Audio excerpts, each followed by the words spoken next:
नमस्कार दोस्तों। आज हम बुधवार व्रत कथा गणेश जी की कहानी सुनने वाले हैं। तो प्राचीन समय में एक समय की बात है, किसी नगर में बहुत ही धनवान साहूकार रहता था। साहूकार का विवाह नगर की सुंदर और गुणवती लड़की से हुआ था। एक बार वो अपनी पत्नी को लेने बुधवार के दिन ससुराल गया और पत्नी के माता पिता से विदा कराने के लिए कहा। माता पिता बोले, बेटा आज बुधवार है, बुधवार को किसी भी शुभ कार्य के लिए यात्रा नहीं करते। लेकिन वह नहीं माना और उसने वहम की बातों को न मानने की बात कही। दोनों ने बैलगाड़ी से यात्रा प्रारंभ की। 2 कोस की यात्रा के बाद उसकी गाड़ी का एक पहिया टूट गया। वहाँ से दोनों पैदल ही यात्रा शुरू की। रास्ते में पत्नी को प्यास लगी तो साहूकार उसे एक पेड़ के नीचे बैठाकर जल लेने के लिए चला गया। थोड़ी देर बाद जब वो कहीं से जल लेकर वापस आया तो वह बुरी तरह हैरान हो उठा, क्योंकि उसकी पत्नी के पास उसकी ही शक्ल सूरत का एक दूसरा व्यक्ति बैठा था। पत्नी भी साहूकार को देखकर हैरान रह गई। वह दोनों में कोई अंतर नहीं कर पाई। साहूकार ने उस व्यक्ति से पूछा, तुम कौन हो और मेरी पत्नी के पास क्यों बैठे हो? साहूकार की बात सुनकर उस व्यक्ति ने कहा, अरे भाई, यह मेरी पत्नी है। मैं अपनी पत्नी को ससुराल से विदा कर लाया हूँ, लेकिन तुम कौन हो जो मुझसे ऐसा प्रश्न कर रहे हो? साहूकार ने लगभग चीखते हुए कहा, तुम ज़रूर कोई चोर या ठग हो। यह मेरी पत्नी है। मैं इसे पेड़ के नीचे बैठाकर जल लेने गया था।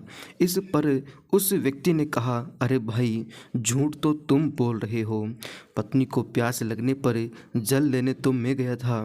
मैं तो जल लाकर अपनी पत्नी को पिला भी दिया है। अब तुम चुपचाप यहाँ से चलते नहीं तो किसी सिपाही को बुलाकर तुम्हें पकड़वा दूंगा। दोनों एक दूसरे से लड़ने लगे और उन्हें लड़ते देख बहुत से लोग वहां एकत्र हो गए। नगर के कुछ सिपाही भी वहां आ गए। सिपाही उन दोनों को पकड़कर राजा के पास ले गए। सारी कहानी सुनकर राजा भी कोई निर्णय नहीं कर पाया। पत्नी भी उन दोनों में से अपने वास्तविक पति को नहीं पहचान पा रही थी। राजा ने उन दोनों को कारागार में डाल देने को कहा। राजा के फैसले को सुनकर असली साहूकार भयभीत हो उठा। तभी आकाशवाणी हुई, साहूकार तूने माता पिता की बात नहीं मानी और बुधवार के दिन अपनी ससुराल से प्रस्थान किया। यह सब भगवान बुद्धदेव के प्रकोप से हो रहा है। साहूकार ने भगवान बुद्धदेव से प्रार्थना की कि हे भगवान बुद्धदेव, मुझे क्षमा कीजिए। मुझसे बहुत बड़ी गलती हुई है। भविष्य में अब कभी बुधवार के दिन यात्रा नहीं करूँगा और सदैव बुधवार को अपना व्रत किया करूँगा। साहूकार की प्रार्थना से प्रसन्न होकर भगवान बुद्धदेव ने उन्हें क्षमा कर दिया। तभी दूसरा व्यक्ति राजा के सामने से गायब हो गया। राजा और दूसरे लोग इस चमत्कार को देखकर हैरान हो गए। भगवान बुद्धदेव की अनुकंपा से राजा ने साहूकार और उसकी पत्नी को सम्मानपूर्वक विदा किया। कुछ दूर चलने पर रास्ते में उन्हें बैलगाड़ी मिल गई। बैलगाड़ी का टूटा पहिया भी जुड़ा हुआ था।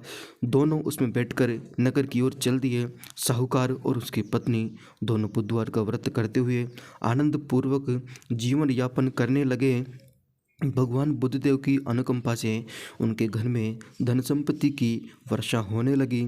जल्द ही उनके जीवन में खुशियाँ भर गई। बुधवार का व्रत करने से स्त्री पुरुष के जीवन में सभी मनोकामनाएं पूरी होती है। जय हो गणेश जी महाराज की जय हो। तो दोस्तों, अगर आपको कहानी अच्छी लगी तो चैनल को ज़रूर सब्सक्राइब करें और बेल आइकन ज़रूर प्रेस करें ताकि अगली कहानी आने तक आपको पता लग सके। नमस्कार दोस्तों, धन्यवाद। आप सभी का स्वागत है कन्नू भक्ति ज्ञान में। नमस्कार, धन्यवाद।